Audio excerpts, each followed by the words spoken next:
Oh my gosh. Hello. Wow. Welcome to Let's Talk Personal. I am your host as always, Frances Reimers. I cannot believe it. We are in the last show of 2017. Where is this year gone? I don't know, Poof, but gone. I'm so glad that all of you have tuned in with me over the past year. If you'd like to join the conversation, and I hope that you please do, please join us on Twitter at LTP Brand Radio and on Instagram at Let's Talk Personal. If you'd like to talk personally to me, and you do, you can find me on Instagram at Firestarter CEO or on Twitter at Your Firestarter. Before we get started with our illustrious guest today, the biggest guest of 2017, the last guest of 2017, I want to say a special thank you, a special shout out. Over the past week, I have gotten some amazing cards and emails and DMs and text messages from people who have been watching the show over the past year. I had no idea that so many of you were watching the show, but I appreciate you, and I appreciate all of your amazing feedback and your words of support. Yes, the show will be continuing into 2018, or as long as I can possibly keep it going, and I appreciate those of you who understand how much work this is. This is on top of running a company. This is like giving birth to a child, probably the closest I'll ever get. So I appreciate all of you. I appreciate all of you tuning in and all of your love and support, and I appreciate you so much. But enough about me. Let's talk more about the show. And thank you to my amazing guest tonight, Dak Hardwick. Thank you for joining me. It's a pleasure to be here, as always. So I wanted to end the year with this gentleman right here because he is about to embark on a very busy 2018. That's right. And so I wanted, of course, always to be at the cusp of when things are happening. And so I knew I had to get him before his life began to get really crazy.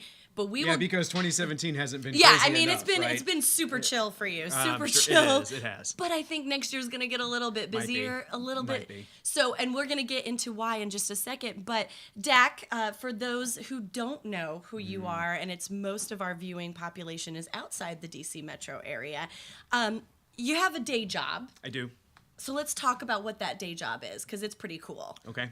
So the easy way to think about it is I work at a trade association. Yes. But I work at the Aerospace Industries Association. Yes. So I think about really big airplanes on a daily basis. Yes. And so we work across with all of our companies, and we work across the United States and the world, trying to help export big aircraft overseas. And we have the best toys. You do. Of any industry in the country. You have really great toys. And I may have mentioned this to you before, but ensure if I'm going to repeat myself so my brother is a loadmaster on C-130s So he rides in those big airplanes that you deal with every day. That's right. And they're loud and they're uncomfortable, but he seems to enjoy it. So the C-130 is an amazing aircraft. It is an amazing aircraft. It's been around for over 50 years.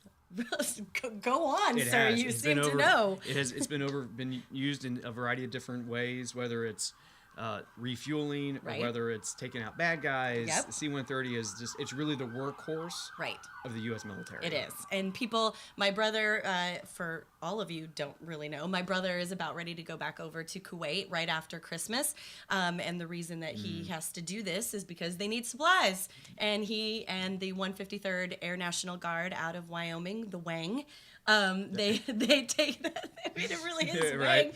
That's right. They are taking supplies in the C-130 over to the troops so they can continue to do their due diligence over there. Excellent. So we appreciate them.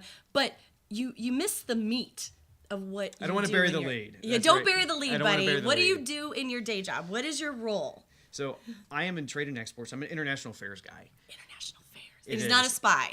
He is a legit job. It is a legit job. It's like many jobs in Washington, right? Yes. Everybody running around saying they're an international, right? Right. But what I think about exporting all of those aircraft overseas, yes. because my sector is one of the only sectors left here in the U.S. that's bend in metal by Americans. Right. So one of the fun statistics. That's an interesting point. It is. A lot of people don't know that. It's one of the only industries left in the United States bend in metal by Americans in order to sell overseas. Right. How much metal per year? Now I'm getting into commodities. And now you're really getting into it. So it depends on what kind of metal, because aerospace has titanium and platinum and aluminum and steel, but the next generation is really carbon fiber. Right. Because we have some aircraft that are built only of carbon fiber. And where does that come from? Frankly, it's sourced from all over Francis, the world. I wasn't prepared for this. No, it's frankly sourced from all over the world. Right. So some of the largest smelters of aluminum are not in the United States anymore. They're overseas. Okay. But the value-added smelting is actually occurring here in the United States. So the higher level manufacturing is occurring here. Okay. And so our companies are sourcing all of that material from overseas and bringing it into the United States to then be re-exported out. So the best statistic is the U.S. aerospace industry has the longest positive trade balance for the longest period of time of any sector in the U.S. economy. So we export more than we import, and we've done it for more than a generation.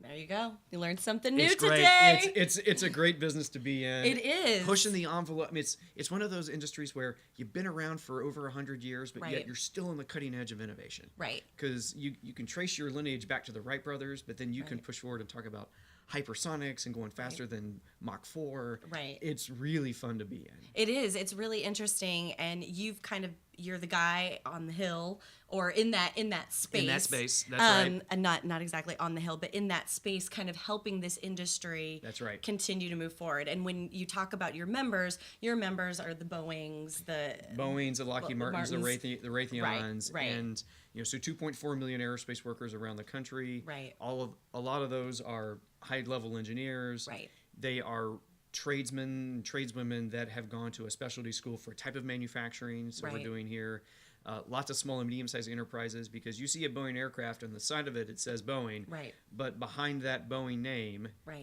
is hundreds of thousands of small and medium-sized companies that are feeding that aircraft of parts and components. And I mean, it really is it's like the old Verizon commercial with the guy that would say, "Can you hear me now?" Right. And there are all these people behind him. That is truly what the aerospace industry is. Right. And a lot of people don't realize that this is a huge sector of the American economy. 10% of all manufacturing. Yeah. That's 10% is a lot. 10% is a lot. That's a lot. So the fortunate or unfortunate statistic is so on Black Friday, I saw this really interesting chart, and it was top private employers in each state around the country. Right. So in 35 states, the top private employer was Walmart. Yeah.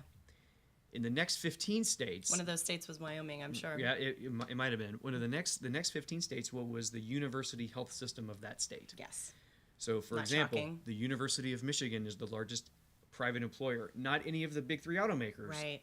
The university health system. There is only one pure manufacturer left that was the largest private manufacturer in the United States, private employer, and that was the Boeing company in Washington State. Right.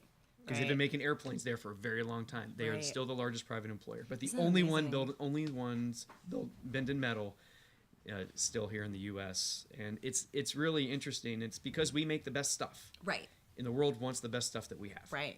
And we sell. Didn't we recently? And don't quote me on this, but didn't we recently sell like an entire fleet? Was it Boeing that sold an entire fleet of airplanes to another country? So we think about that in terms of backlog. Right. So how many years does Boeing have, or how many years does an aircraft manufacturer have in their backlog? And we're talking multiple years of backlog. Right. So if you place an order now, you're not going to get your airplane for 3, 4, 5, 7 years down the road. Right. And if you're an airline or you're a private manufacturer, what you want to do is you want to get in line as soon as you can. Sure. Because absolutely. you want your aircraft. Right. The aerospace industry is a little bit like the automotive industry, where it's cash and carry. Yes. Yep. So I want you to pay me cash for this product that I just delivered you. Right. Except, if you buy your Ford and it costs you $30,000 versus an aircraft, which is $500 million. Right. Still need that financing, right? Still need that cash. Right. But it's really fun industry to be in, because I think about not only aerospace. Because it brings a banking challenge as well. So it brings up global finance. Exactly. Right? How do you get that financing? Absolutely. Because it comes from the private sector. It also comes from the public sector. Right. But then I get into things like space systems and spacecraft and launch and satellite systems, and I can keep going, right? Well, and I mean, you guys go even further out with your mission. I'm guessing that we're dealing with, do we have people that will fill these jobs to help this keep this industry going? And so we're going into diversity and STEM and these sorts of things and visa issues, and it balloons and balloons and balloons for your industry, I can guess. So the CEOs of these companies, they will. Only the challenges that they have with their companies get to their level. Right. Most of these challenges can be fixed at other levels. Right. one of the biggest challenges that these CEOs have, and they raise it, Right. is that they don't have enough employees Right. to meet the mission Yeah. of their customers. Absolutely. They Yeah. need those STEM workers, they need engineers, they need tradesmen and tradeswomen. Yes. They need that high-tech manufacturing. Right. The challenge is Silicon Valley is Right. attracting a lot of this generation to build apps to go on your phone. Right. And what we Right. tell people is, would you rather build an app or would you rather build a spacecraft? Right. Right. We think you'd rather build a spacecraft. I mean, I'd rather right? build a spacecraft. Right. I've built apps, and I mean, it's okay. But I mean, Right. a spacecraft is pretty cool. Pretty cool, right? Yeah. Especially when it goes to another planet. Right. Exactly. That would be great. Yeah, and so I'm sure it's a challenge of your industry of siphoning off whatever you can. That's and, right. And I hate to even phrase when we're talking about aircraft creation and spacecraft creation, whatever you can get. But I mean, you really are in tough competition. We really are. Because we're dealing with a small percentage of American kids that are coming out of our colleges and universities That's right. that are even capable of doing the things required by your industry, the tech industry, and then you guys are having to fight for those resources of that pool. If we're not starting with kids that Right. are 3 years old, 4 years old, 5 years Right. old, to teach them, to Right. give them the fundamentals about science, Right. science and math early on, Right. we will lose them. Right. They will not be the next generation of engineers. No. No. And that's one of the things that we are focused on right now. We workforce challenges, Right. And we're really focused on that. Right. And I mean, you're not the only industry that is suffering with this. not You at know, all. I'm doing a campaign for a completely different industry who is suffering from the same affliction, if you Yep, will, that that's you right. guys are. But it's a real concern. And I mean, I'm sure people don't think when they think of the aerospace industry or, our outer space Sure. needs, they're not thinking of that. But it's you guys are suffering from a real talent shortage, and with visa issues and other things that are going on, it's going to get tougher and tougher and tougher. It is, and so one of the ways that we try and combat that is we give students an outlet for those creative energies when they are in middle school and high school. So one of the That's things great. that we do is something called the Team America Rocketry Challenge. Oh, So students, they can build a model rocket and then they Yes. can fire it off. And Right. it has to meet certain parameters. It has to go to a certain altitude. It has to Right. come back down to Earth in a certain Right. amount of time. right. And there are competitions all over the country. Right. And so they come to Virginia after they have their regional competitions. And they do a big Yes. national I competition. remember seeing this. Yes. And then the national competition, if they win, they get to go internationally and compete against the UK, the French, and the Japanese. And the Americans have won the last 3 years. well, which is amazing. It That's is, great. right. Wasn't that here? It like is. recently. It's every May. Yeah. We sponsor it. Okay. I mean, that's a great opportunity, and it's a great way to highlight the industry Oh, for it is. sure. So it's really great when you see a student, and I mean, look, I'm like this. Right. These kids are all nerds, right? Well, they hey, love you it, know right? what? They're nerds, Preaching to the and choir they, and they here. love it. Like they own it, Right. And so I went to the national finals, and I saw this woman. Yeah, I saw this student. She's probably a senior in high school, Right. And she had this jacket on, and all it said on the back of her jacket was "rocket scientist." That's very Like cute. that's pretty sweet, Yeah, right? that's cute. Somebody's willing to walk around saying I'm a rocket scientist because they're legit rocket scientists, right? right? Yeah, we're not being Like- derogatory. They No, legitimately like, are rocket scientists. Yeah. And so you have this main gig, but you also, the past year, you've had a little bit of a side gig that was more like a main gig. Right. Felt that way at I times, mean, right. it was more than a main gig. It kept ballooning. Right. Why don't you talk a little bit about that? So as you know, Yes. I stay pretty involved in the city of Alexandria, Virginia. Yes. And I announced that I was going to be a candidate for Alexandria City Council. So I jumped into the political realm immediately. Yes. And it has been a ride ever since that announcement. I in can October. only imagine. Yeah. But before we go into your candidacy, talk about being on the chamber. So Your chamber role. I was the chair of the Chamber of Commerce board for an entire year. Yes. And it was really an amazing experience because Yes. I had a board of 35 people, Yes. over 700 members. Yep. And over the course of a couple of years, I was on the Government Relations Committee because I had a political background to Right. meet with our state and local representatives and our Right. federal representatives. And the chamber wanted to give me another opportunity to be chair of the chamber. And so I absorbed that. Right. And one of the things, and the way that you and I met Yes. was through a program that we started when I was the chair-elect, which was a 40 under 40 program. Yes. So Francis was in the inaugural class of the Alexandria Chamber's 40 under 40 program. Don't give awards to anybody. They Oh, really I don't know about that. I don't know about that. And over the last, and I know that our program is working well because Yeah. we just finished our sophomore class. Yep. and picked another great group of 40. Yep. Although the original class will always be in my you favorite, know what? right? I had a really long-time chamber representative come to me, and they say, I go to all these events, Right. and I've been very involved in Alexandria forever. Yes. And I'm proud to sponsor this. This is a fabulous event. Yeah. It was our big gala event that we do. Yep. This is how I know we're doing what we need to do. Right. He said, "This is a great event. I don't know half the people in this room." Yes. Because very important. It was incredibly important because these were people from all around the community that Right. were. It was not only the 40 under 40 winners, but their families or And their friends their and friends. bosses. That's and right. Yes. Yes. And so the average age of that room was much younger Than normal. It represented really the future of the city. Yes. A lot of the transient residents that come in, they are now being integrated into the community Yes. to really build a city of the future. Right. And they have been it has been an amazing program Right. for us. Right. And really proud of the work that we have done there. We've really hit a nerve because we knew that 25 to 40 age group really needed to be recognized. Yes. And we absolutely hit the nerve immediately. Right. And it was a really valuable experience for me. I joke about winning, but I was, very honored to receive the recognition and the award, and it sits in my living room on the mantle, so it has prominence in my home because I don't have an office anymore. I work from home. Well, you should have brought it. We could have put our awards out on the it. desk. It was a really good experience, and I was glad to finally see something like that come to Alexandria because as a longtime Alexandria resident and a business owner in Alexandria, it was nice to finally have something that I thought was more relative to somebody my age. Sure, that's right. A lot of people when they think Old Town, they think old people. No offense, but it's true. And it was nice to finally kind of bring down that demographic.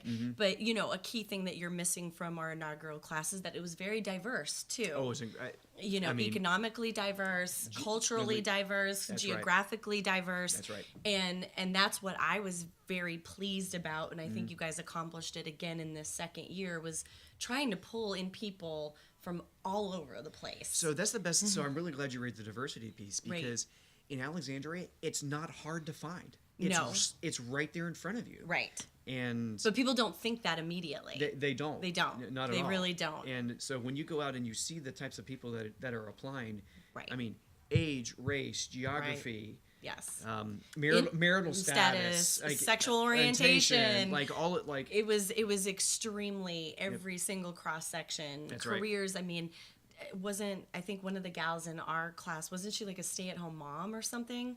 That's right. Yeah, and then juxtapose that with somebody who has a PhD, right? And all this woman was doing was curing rare diseases in third world countries. That's all. It just happened to live in Alexandria, yeah, right? That's all she's doing. So clearly somebody that was killing it. Right.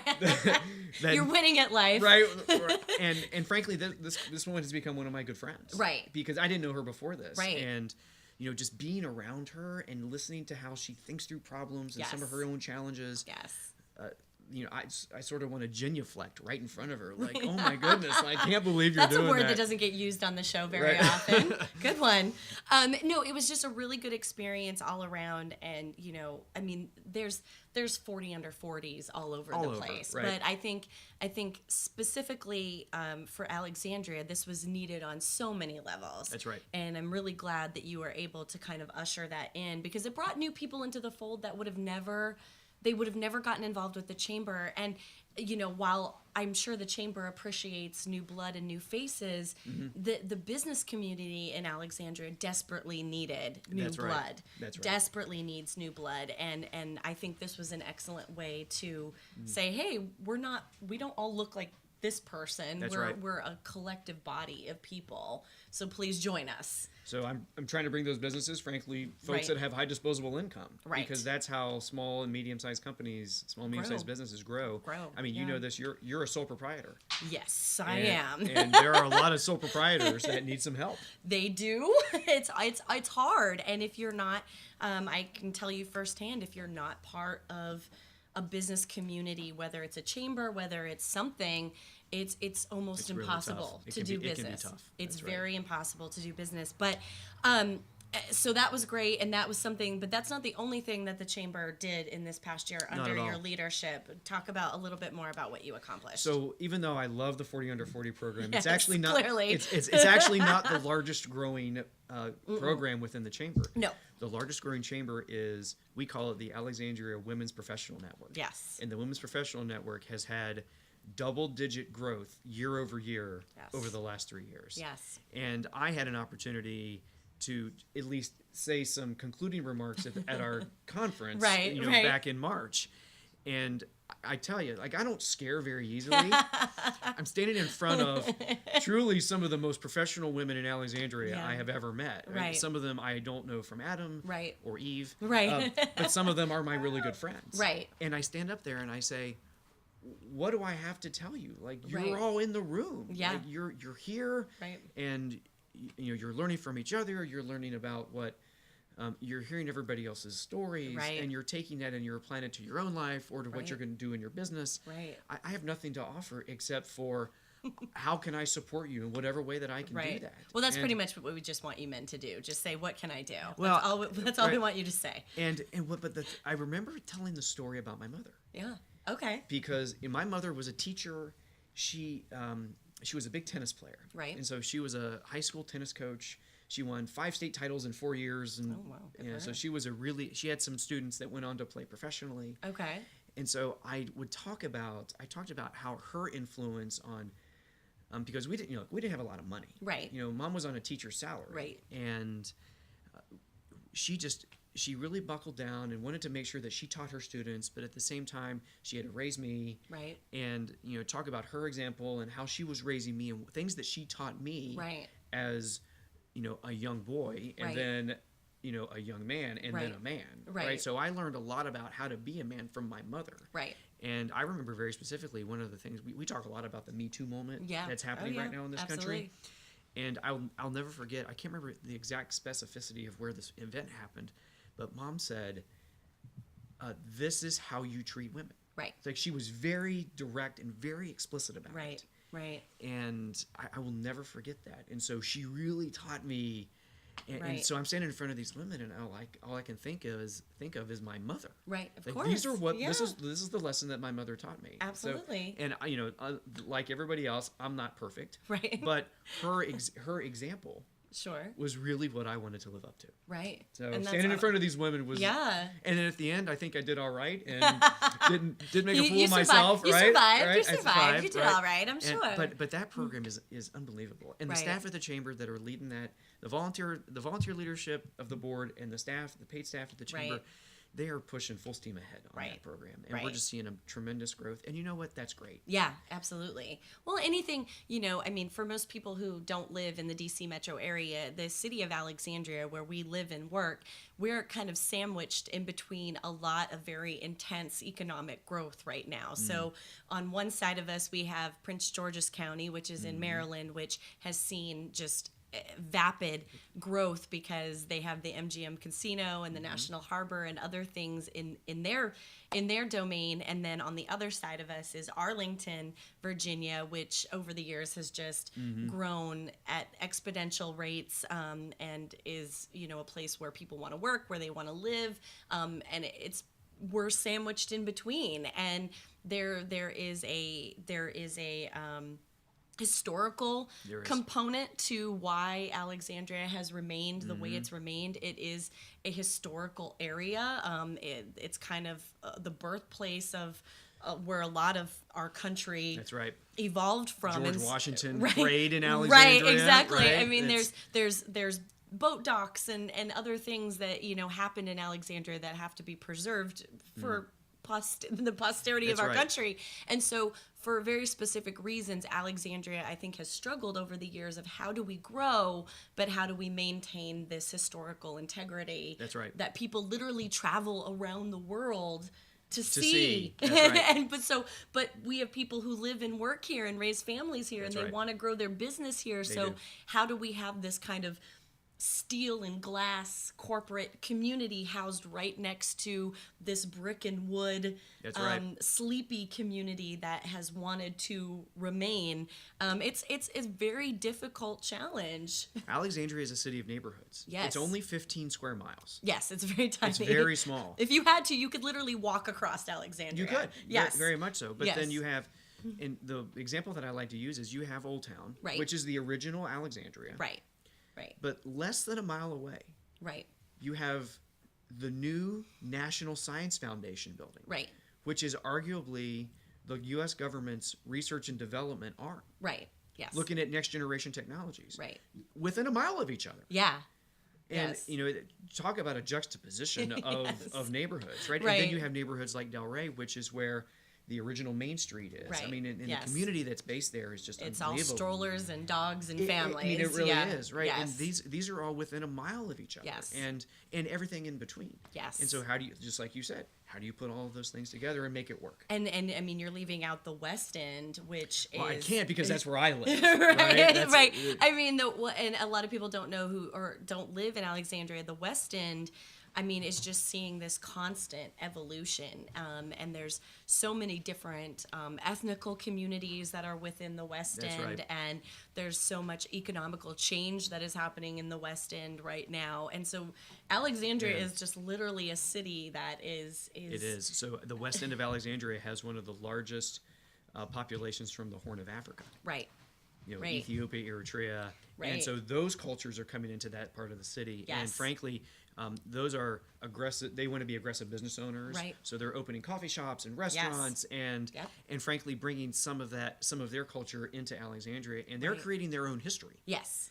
Yes. Right in the city, which will be part of Alexandria's history as we move on, which is Right. terrific. Right? Which is 'Cause- terrific. Which is how cities evolve and grow and how they stay active and vibrant. Absolutely. But it also, Alexandria, even though it's only 15 square miles, its economic diversity could not be very much any so. more great. I mean, for such a small amount, we Mm-hmm. literally have complete ends of the economic spectrum of That's the right. very, very affluent all the way down to the working poor Very and much so. lower. That's right. And that in of itself brings a very very challenging of where does money go? How do this, where, That's I right. mean, every city has these challenges, but I don't think people realize in the city of Alexandria just how diverse the economic difference truly is. So you see it in our school system. Exactly. And T.C. Williams, for example. You see it at TC. And so Right. I have a very good friend. He used to coach soccer at TC. Right.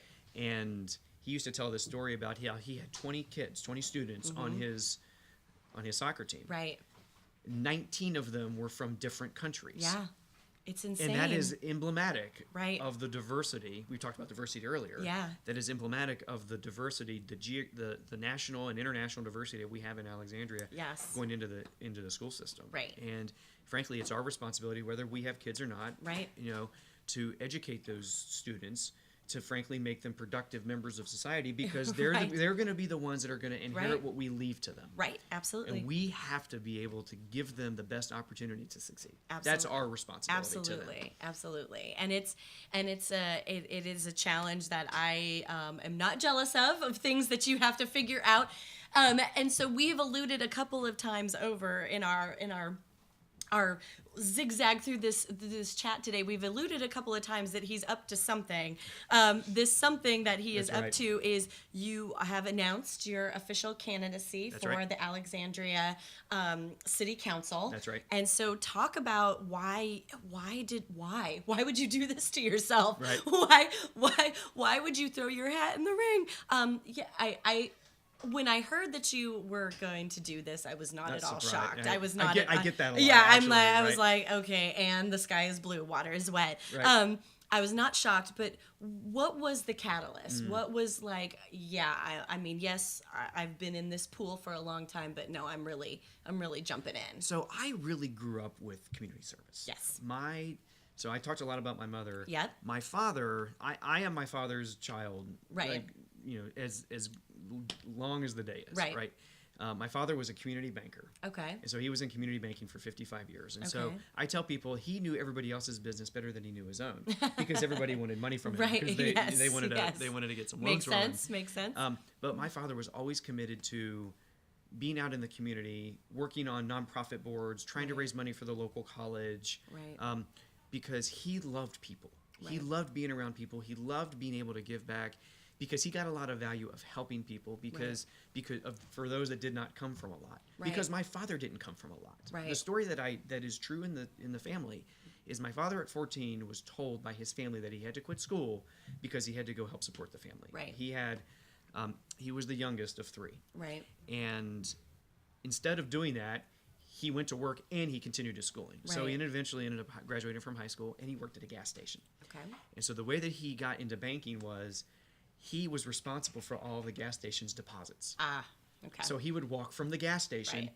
to the bank. Right. And he was such an affable guy Right. that he got to know the bankers and the loan officers. Right. And they eventually gave him a job in the mailroom. Okay. And this is in the mid-50s when you Right. didn't need a college education Right. to You get could into. you just worked your way in. You could just get in. Right.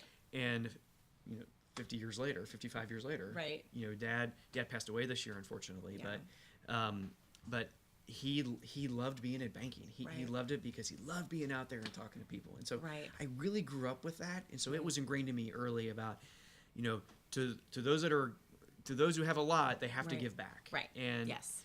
and I really learned it from both my mom and my dad early. Right. And when I came to Alexandria, I'm not from Alexandria. I grew up in West Virginia. When I came to Alexandria, I found a place that was a lot like the place I grew up. Right. Yes. And Yes. I immediately wanted to dive in and give back. And so Right. I found a lot of organizations that were looking for some help, that wanted to give back, and immediately jumped in. And through all those organizations, whether they are the nonprofit board or whether they're on a board of commission that I've served on in the city, Right. or whether it's the chamber, not only have I've been able to give back, Right. but I have made some amazing friends Right. that are doing the same thing. Right. And so there's a group of us that are committed, and we're all moving in the same direction Right. with a variety of different organizations. Right. And so I found that I was at a point where I had done a lot of different things in different organizations, Right. that if I really wanted to make some key changes in some of our policies, Right. frankly, the only way to do that was through elected office. Right. Right. And a lot of my approach that I've brought to these other organizations, like the chamber, or like the nonprofit boards, Right. I hope to bring to the city council, Right. because frankly, we have a lot of work to do. Mm-hmm. I'm a very focused, results-oriented, get Right. things done type of individual. Right. I think anybody that talks to me will tell you that. Right. I have a record of accomplishment that is not my own. Right. It is because I have an amazing group of people that are around me Right. committed to the same cause. Right. Right. And there was an opportunity to take that service forward to Right. city council. So I threw my hat in the ring, and we're off to the races. And what has a day in the life for a candidate been like for you since launch? So I'll tell you, it's been really interesting because I have a number of different networks through a number of different organizations. Right. And a lot of them have the same reaction that you had, which Right. was, well, of course he's going to run for city Yeah. council. Yeah. But one of the things that happened the day I announced, which we did not think about, I have an amazing team of Right. of folks that are helping me out, Yeah. and I can't say enough about them. Right. But one of the things that happened very organically that none of us expected was, Right. there was a big Washington Post article that came out about the announcement, Right. and I wake up and I start to see a couple of flickers on social. Right. Yeah. And then I go through the day because I have a professional job. Yeah, you have a job. Right? You So have I to go to I have a professional job. Right, Right. right. So I'm keeping an eye on social, but I'm also keeping an eye Yes. on my work because we have a pretty busy time at the office. Right. By the end of the day, my Twitter notifications, my Facebook notifications were through the roof. Yeah. And so I finally had an opportunity at the end of the day to read through some of the comments that people had made about Right. my candidacy. Right. And it truly was humbling that people would take a few minutes out of their day Right. to write a couple of sentences Yes. about their experience with me, or service on this board or service on that commission, Right. or the commitment to the community, Right. without even being prompted. Right. And they absolutely did that, and it was I was really taken aback by that. Right. And Yes. and I see it as that's not my success, that's the community's success. Right. Right. But monitoring social media, starting. I mean, I don't know what it's like to start a small business, but I sort of Let feel, me tell you. right? But I sort of feel like a small campaign, Yes. even for local office. Yes. Has the same number of tasks, and I have legal responsibilities because I have to stay in compliance with the State Board of Elections, and making sure that all of the I's are dotted and the T's are crossed, and working with my treasurer and working with the campaign manager, but we're at a point now where all I want to do is talk to the community. I want to hear from them. Like, what are their key issues that are driving the day? I've been in the community for more than a decade, and so I have my view of the direction of the community and where I think we should go. But at the end of the day, it's those that I'm speaking to. I want to hear about what their direction is, because I have a general sense that the direction that I want to go and the direction that a lot of our community members want to go is the same direction. But I want to make sure that they have an open and active voice in the campaign, in the conversation. That's why we chose, because most political candidates, they will use their name as their website, right? Yes. We actively chose not to do that. So we have this initiative called Empower Alexandria. Yes. And we have embraced that idea because we want to give people the opportunity to make their community the best it can be. And if I can facilitate that as an elected official, I want to do that. So that's why we are focused on Empower Alexandria. Well, and I mean, it's smart from a branding standpoint, because the Empower Alexandria, if you're following your own messaging, which hopefully you are. That's right. That it's not about you, it's about the community. You and bet. When the URL and all of your marketing materials are not your name, but it's this Empower Alexandria, then you are implying that it's not about you, that it's about the community. And so it's a smart way that if that is truly the platform you're running on, that's take it out of your hands and make it about everyone else rather than about you as the specific individual. And this campaign, even though I happen to be the candidate, this campaign will never be about me. It will be about what we can do for the community. I mean, I live here. I'm as invested in the community as anybody else.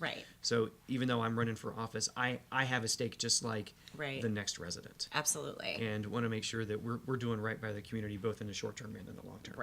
And I'm really focused on the future of the city, as you see through the 40 Under 40 program. Absolutely. And the variety of different boards and commissions that I've served on. But the community I tell people that Empower Alexandria is a community-centered discussion. And I mean, a lot of people, I'm sure, in the DC metro area, outside the DC metro area, I don't think they realize that Alexandria is dealing with some really major issues. Big challenges. That's right. Major challenges, big issues. And, no political season is a good time for people who don't want to get stuff done. But that's right. Alexandria really is at a major crossroads. I mean, if you go through Old Town, we need businesses to come into Old Town. We need to be able to have affordable housing for our cross section of people that live in our community.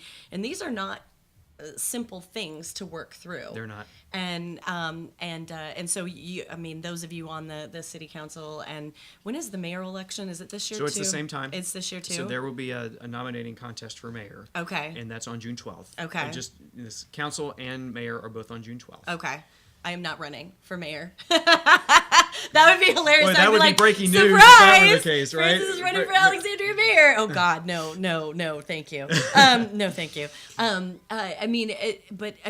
You're coming in with a new mayor, and hopefully a new mayor. We'll see. We'll see. And so it's a whole. How many other people are going to be fresh on city council? So we're going to have 2 open seats. Okay. At least. Okay. So there will a third of the council will at least turn over. Okay. Is John gonna turn over, or is he coming back? John Chapman. Yeah. I believe that John Chapman is coming back. Yeah, it's a good one. So John is a very good friend. He's a Wizard. He's a Wizards fan. Yes, he is a Wizards fan. Big Wizards fan. Big Wizards fan. Yes. In fact, he and I are gonna try and get together over the holidays. Good, season. good. Yeah, John Chapman, good guy. Alexandria City Council. Consider John a friend, and there are other members of council that, frankly, are. It's interesting. Everybody brings their own. There's something. There's something to the council. Yeah. And, whether it's Del Pepper or whether it's Willie Bailey or Paul Smedberg. Right. They all bring their own. Right. Their own flavor, their own perspective, and frankly, that's what you want on a city council. Yeah. Right. Those variety of perspectives. If you actually look at the picture of the current council, they are really representative of the city. Right. They truly are. It is a good cross section. In terms of geographic diversity and racial Right. diversity and gender and age, and Right. it really is a good cross section. And frankly, credit to the voters, Right. Because that's who.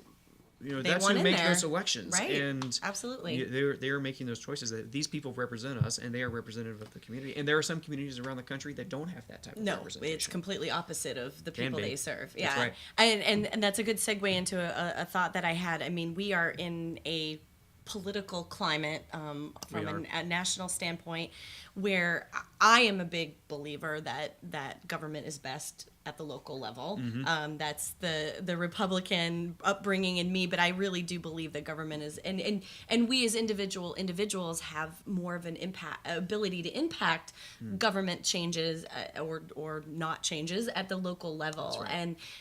And so it's really important, and part of the reason that I wanted to have you on the show is talking about empowering the individual voter at the local level and how important that is. So talk a little bit about how you as a candidate is going to try to reach individual voters, because who they elect to city council has a far bigger impact, honestly, not to offend, but who we elect for president or our state or state senators or representatives.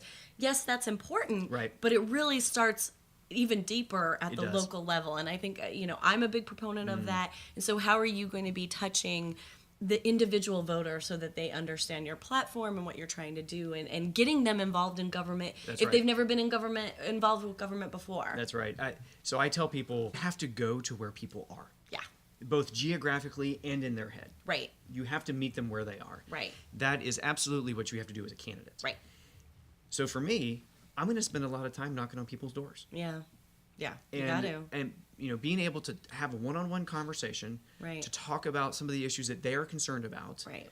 talk about your platform and how you might be able to incorporate some of their ideas into the campaign. That's really how you do it. That's Right. why the local level is so appealing. Right. Because you're not going on television, Right. right? You're Depending on the locality. Right, depending. Right. But in Alexandria, you're not going on television. Right. You're not going on radio. Right.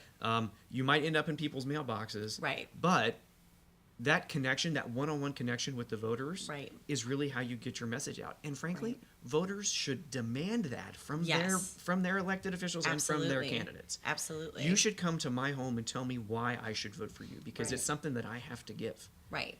How you need to earn it. Right. And the candidates that earn it usually win. Right. And then, I mean, at the local level, if you're not going into people's homes, you can't get away from these people. They're your neighbors.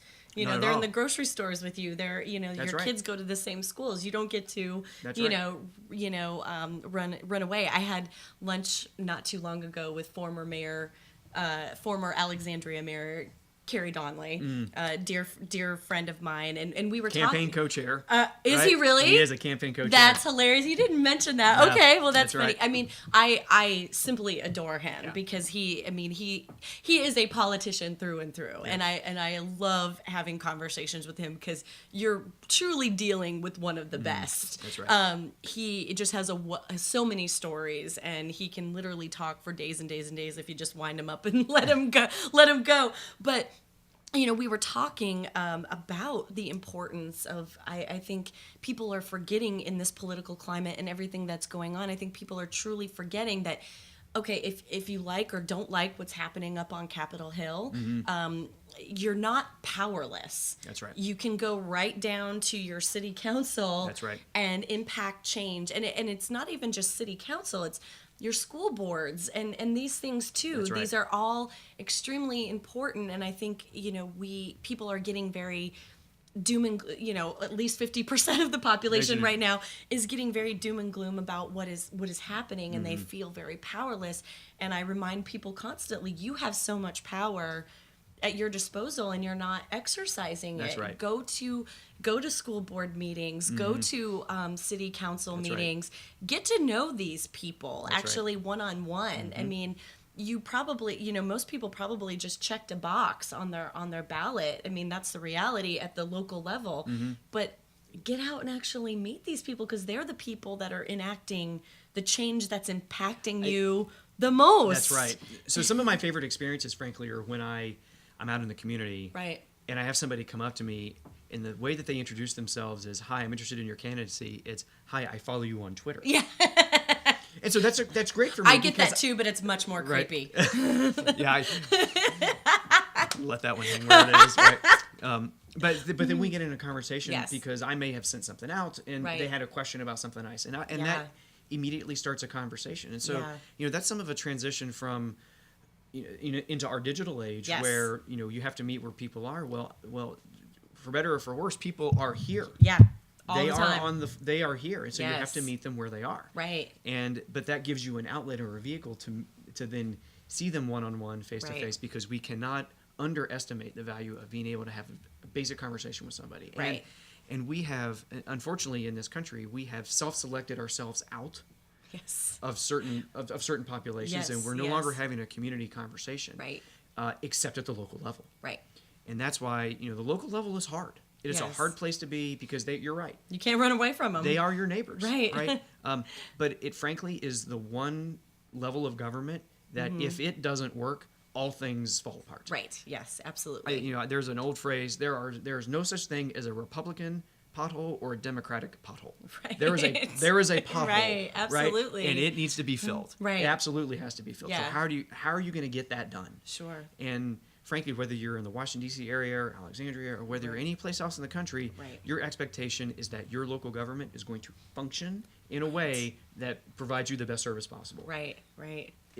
When you strip it all away, that's what it is. That's what it is. Can you get it done? Right. Can you make it happen? That's all people care about. They really do. I mean, that's it. And that's one of the values of going through a campaign is that you get to hear what things people want you to get done. Right. Because everybody has priorities. Right. And we start to see that the local government, we especially see it with the current administration, where a lot of the responsibilities for delivering services is being pushed from the federal government back down. Right. And so local governments are absorbing a lot more than they used to. Right. And so that's creating a conversation about how much can we reasonably absorb. Right. And still meet the basic needs of health, education, and safety. Right. Versus a lot of other things that we're doing. Right. So that's the administration, the current political environment is creating a conversation that is in a lot of ways is very difficult. Right. But those are conversations we have to have. Right. I mean, I mentioned, so we're the Me Too moment is creating a conversation that frankly we have to have. Right. A conversation about Confederate memorials is creating a conversation. It's very real in Alexandria. Is real that we have to have that conversation. Absolutely. We cannot ignore that conversation exists. Right. But that's the value of looking out from your phone and having a conversation with somebody. Right. Because you're not going to get to a solution set without doing that. Right, right. And I mean, speaking of the Confederate issue for just a second, I mean, could you ever imagine, like, just back up 5 years ago, could you ever imagine that this would be a topic that is just so, it's literally impacting municipalities from all coast around to the country. coast, because That's right. I can't think of a single small town USA that doesn't have some sort of war memorial or some sort of recognition, especially here in the Mid-Atlantic where there's tons of Civil War memorials and plaques and things like this. And I mean, what people, I think what people on both sides of this issue, taking that stuff down or deciding what to do with it, that costs money. It does. And I'm not saying that this is not a valuable conversation to have, but when we're already stretched for resources and things that are going on because of what's coming down from the current presidential administration, the money that has to be put into dealing with Confederate plaques and statues and things like this is just one more thing that's taking away from something else. Sure. So I agree. It definitely will cost money. Yeah. It's a community conversation that has to be had. Yeah. Because absolutely. It's amazing. You learn certain things as our country goes through certain evolutions. And one of the things that I learned, and I think a lot of others learned as well, is the time frame when a lot of these memorials went up. Yeah. And the time frame in our country's history when those memorials went up was during Jim Crow. Right. And there's a reason the memorials went up during Jim Crow. Yeah, it's not happenstance. There's a specific reason why that happened. Right. And as part of this community conversation, we have to acknowledge that's why they went up. Right. And it is we've reached a time in our history. Is it time to rethink why they went up in the first place? I think so. Yeah. I personally think so. Yeah, I think so. And I want to make sure that we find a resolution to that embraces the fact that there is an entire population of this country Right. that sees those memorials Right. as a symbol of oppression Right. and not necessarily as a symbol of freedom. Right. And that is a real. It's a real thing. It is a real thing. It is a real thing. They truly believe that. You know, and unfortunately, in Alexandria, we have the presence of some white supremacist leaders just a Yes. few blocks down from a Right. Confederate statue in Alexandria, Right. and that creates a real world. Right. It's not, that's no longer about history. Right. That is about dealing with a real world situation about Right. general public safety. Right. And you want to make sure that you are addressing all of those needs. Right. And it's really, that particular topic is an interesting one because growing up in Wyoming, the Confederate flag had zero meaning to me. Sure. I could take it or leave it. I mean, I knew what it was for and I knew what it was about. Really? So he just gave us the end of the show wrap up. I'm like, I thought we had like 20 minutes left. Right. Growing up in Wyoming, that symbol had zero significance to me. I mean, I understood the Civil War, I understood aspects of the Civil War, but it wasn't until moving here to the DC metro area, almost more than 15 years ago, that took on a whole different other level of significance. And I completely agree with you. We need to have this conversation. We do. And so the value of being an international person as Right, I am, right. being able to travel around is that you get to hear different perspectives from people outside of our Absolutely. country. Absolutely. And one of the best comments I ever heard from a friend that was an Australian Right. said, Americans, you guys are exceptionally hard on yourselves because you will go back through your history Right. and make sure and check yourself against your history. Right. Right. Right. And reassess, Right. to make sure Yeah. that justice is being served to those Right. populations that maybe you didn't serve. Right. Right. And a lot of countries don't do that. But No. we as a country, we as a culture, absolutely do that. Right. And this is just another example Right. of us doing that. Well, we like to rebrand in this country, and that's why I have a job. Before we run out of time, Okay. please tell people where they can find information on you and your candidacy. It's easy to go. It's empoweralx.com. That's very easy. It Yes. is also on Twitter. It is empoweralx at empoweralx. Yes. And then on Facebook is at empoweralx. Oh my God, it's too easy. It's too easy. Really quick before we leave, I always like to ask my guests 2 questions. Whose personal brand is giving you life? Whose personal brand is giving me life? Yes. So what a great question. Okay, so maybe it's not a brand, but it's an account that I follow on Twitter. Yeah, perfect.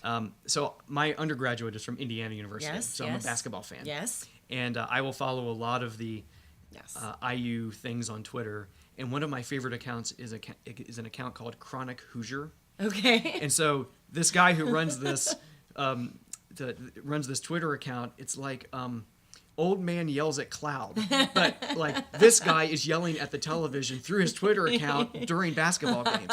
So it's like Mystery Science Theater. Right. During, oh my during God. basketball. Mystery Science Theater. And so I scroll through my Twitter feed during the Right. basketball games, and the commentary is Right. truly epic. It really is. And so I love it. So it's must see Twittering, during basketball games. It really is. And what is one social media trend you wish would stop? Using Facebook as an inbox. You mean like when people will talk back and forth to That's each right. other? That's Yes. right. Because Yes.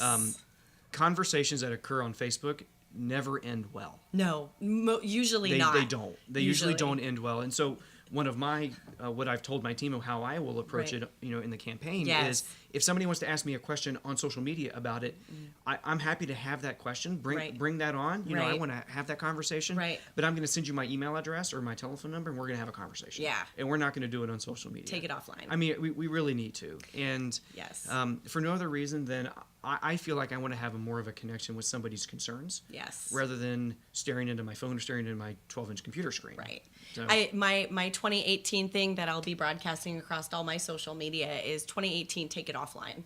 Yeah. I really want people to start getting back to actually having real legitimate conversations. Like there are people that watch me on social media every day. I reach out to them and I'm like, I see that you check out my page every single day. Would you like to meet for coffee? And they like that's right. They won't. And so my 2018 thing is let's take it offline. So I think I love it that you're taking that approach. Yeah, with the exception of one thing, and I have to go back to the Me Too hashtag. Right. I have never seen, so social media created a platform yes. for that conversation to occur. Right. Yes. And when I saw it pop up in my Facebook feed from women that I have known for forever, for forever, right, and hearing some of those stories, so there is a value in the social media platforms, right, and using them for good, absolutely, and then but using them in a way that is more constructive than what they yelling might be, at each other back right, and forth. right. Absolutely. Well, thank you. I mean, clearly we could keep talking for a really long That's time, right. but there's another show on after ours, and we have to give up the space. As always, I am your host, Frances Reimers. Thank you so much for joining us in 2017. I want to give an extra special shout out to my sponsors, Co-Create and Columbia Lighthouse for the Blind. Keep watch on social media for all of my January and February 2018 guests. And if you'd like to check that out, you can see it on Twitter at LTP Brand Radio or Let's Talk Personal on Instagram. And always you can connect with me on social media as well. You can do so on Instagram at Firestarter CEO and on Twitter at Your Firestarter. Love you so much. Have a happy and safe holiday, and I'll talk with you in 2018. Bye-bye.